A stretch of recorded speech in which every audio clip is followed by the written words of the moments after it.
All right, deep divers, welcome back. We are doing something a little different today. Different how? Oh, you know how we usually dive deep into like a full text or a whole speech? Right, we get all the context right up front. Exactly. But today we're working with these like little fragments, these intriguing snippets of text. And they all seem to be about this book called Sophie's World. Interesting. So, no spoilers, just hints. Pretty much. Like, imagine eavesdropping on a conversation about this book, catching just a few phrases. And from those pieces, we're going to try to understand what this Sophie's World is all about and, what kind of impact it's had. That's a fun challenge. So, like literary detectives. Exactly. We've got our magnifying glasses ready to examine these clues. So, what are some of these intriguing whispers we're dealing with? Okay, so one of them calls the book thought-provoking. Thought-provoking.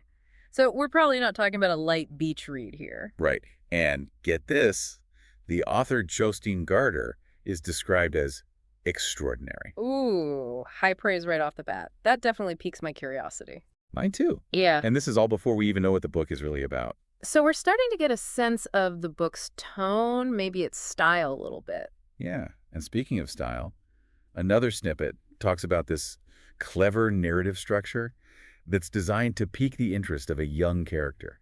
Young character, clever narrative structure. Yeah. This sounds like it could be aimed at a younger audience, but in a way that doesn't shy away from complex ideas. Right. It's like they're trying to find that sweet spot between, engaging a younger reader and still exploring these kind of deep philosophical concepts. I love that. I mean, it's a real skill to be able to do that, to take these complex ideas and make them accessible and interesting for a younger audience. Totally agree.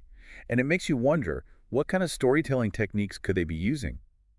I mean, there are so many possibilities. Think about books that use allegory, like The Alchemist, where you have this captivating story on the surface, but underneath there's this whole exploration of profound themes. Or mysteries like The Name of the Rose, where the unraveling plot parallels the pursuit of knowledge. Oh, I see what you mean. The structure itself becomes a way to engage with the philosophical ideas. Exactly. So it's not just about simplifying the content, but about finding a creative way to present it, a way that draws the reader in. Okay, there's this one quote that really jumped out at me, and it's from Madeleine L'Engle. Madeleine L'Engle. Wait, the author of A Wrinkle in Time? The one and only. And she's praising Garter's work.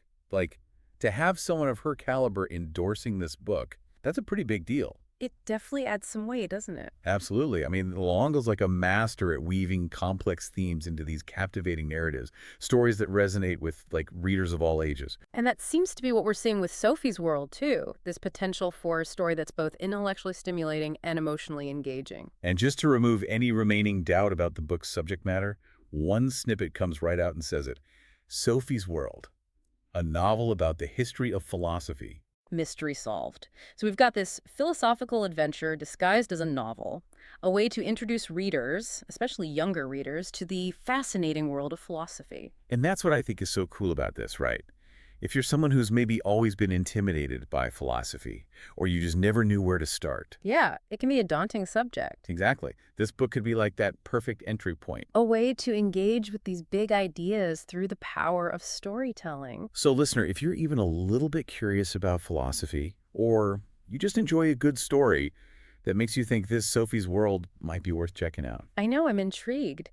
Even with just these snippets, there are so many questions swirling in my mind. Like, what philosophical questions does the book actually explore? Right.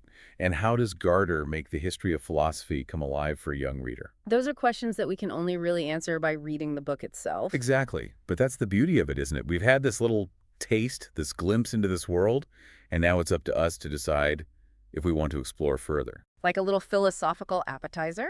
I like that. An appetizer for the mind. And who knows what delicious insights we might find when we sit down for the full meal. That's such a good way to put it. So yeah, deep divers, if your curiosity is piqued, go find yourself a copy of Sophie's World and embark on your own philosophical adventure. Happy reading, everyone. Happy reading.